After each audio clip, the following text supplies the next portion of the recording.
थी मैया देवहूति के साथ में विवाह तो किए,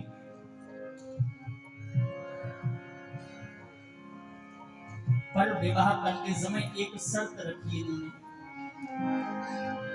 विवाह तो करेंगे पर एक शर्त है। शर्त क्या है? बोले जैसे हमारे एक बेटा हो जाएगा सो तत्काल हम जंगल चले जाएंगे। शर्त को स्वीकार कर लिया, ठीक है भैया, एक बेटा हो जाए सो जंगल चले जाना। महात्मा कर्दम ने मैया देवहूति के साथ में विवाह रचाया, और सबसे बड़ी बात यह है कि विवाह संपन्न हुआ, विदाई होके जैसे ही कुटिया में अपने पहुंचे सो महात्मा कर्दम की समाधि लग गई। अब जब महात्मा कर्दम की समाधि लग गई तो अब मैया देवहूति क्या करें, पति परमेश्वर तो समाधिस्थ हो गए, सो मैया देवहूति वहीं पर बैठ गई। और बहुत समय बाद जब समाधि से उठे और महात्मा कर्दम जी ने देखा, देवी तुम कौन? तब देवहूति मैया ने कहा, स्वामी जी आप हमन को भूल गए, मैं तो आपकी धर्म पत्नी हूँ। मेरी धर्म पत्नी, हाँ याद करो, विवाह करके लाए थे और विवाह के बाद में आप समाधिस्थ हो गए।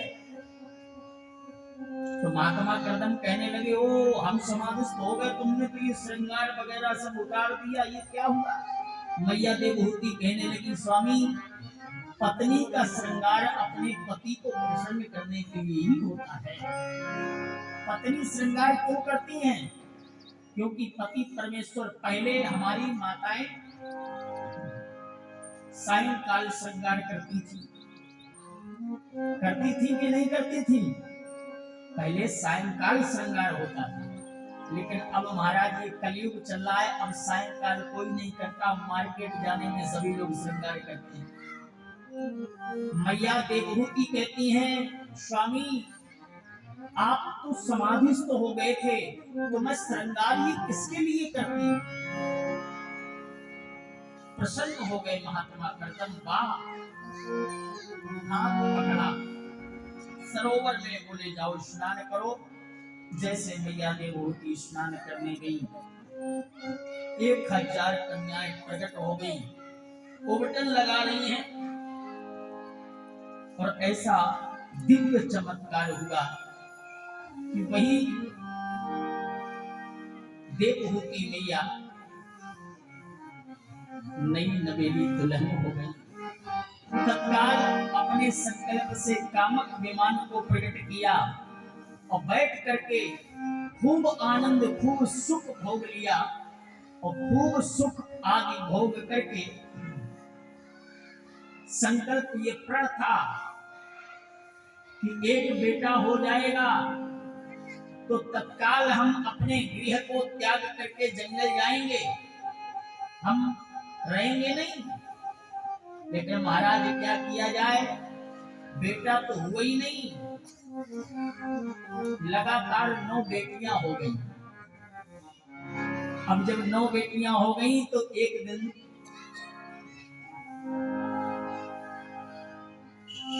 कर्दम महात्मा जी कहने लगे, देखो देवी, बात तो एक की थी, 9 बेटियां हो गई हैं, अब हम नहीं रुकेंगे, अब तो जाएंगे।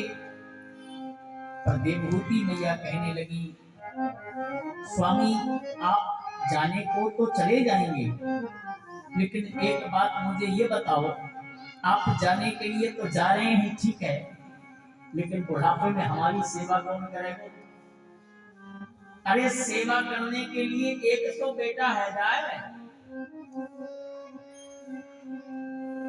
और जैसे कहा कि एक बेटा, ठीक है,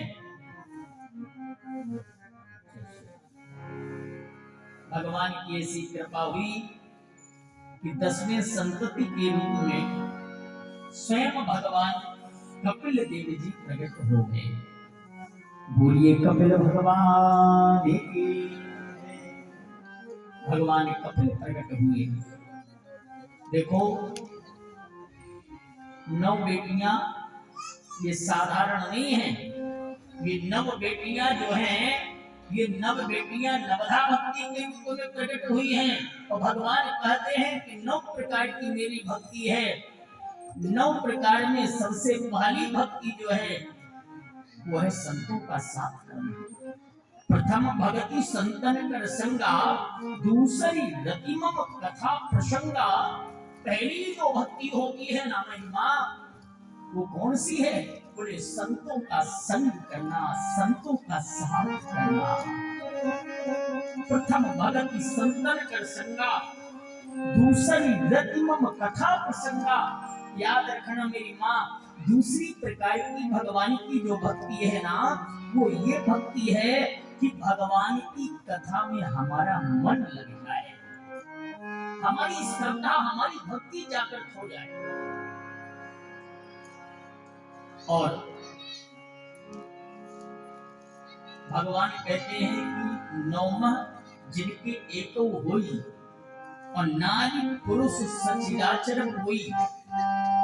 हमारी 9 प्रकार की भक्तियों में एक भी भक्ति अगर किसी में विद्यमान होती है, वो चाहे नारी हो चाहे पुरुष हो, लेकिन हमारी पूर्ण कृपा उस पर प्राप्त होती है। ये हमारे गोविंद कहते हैं, हमारे ठाकुर जी कहते हैं। बोले 9 महू जिनके एक हो, 9 महू जिनके एक हो, 9 महू जिनके एक हो।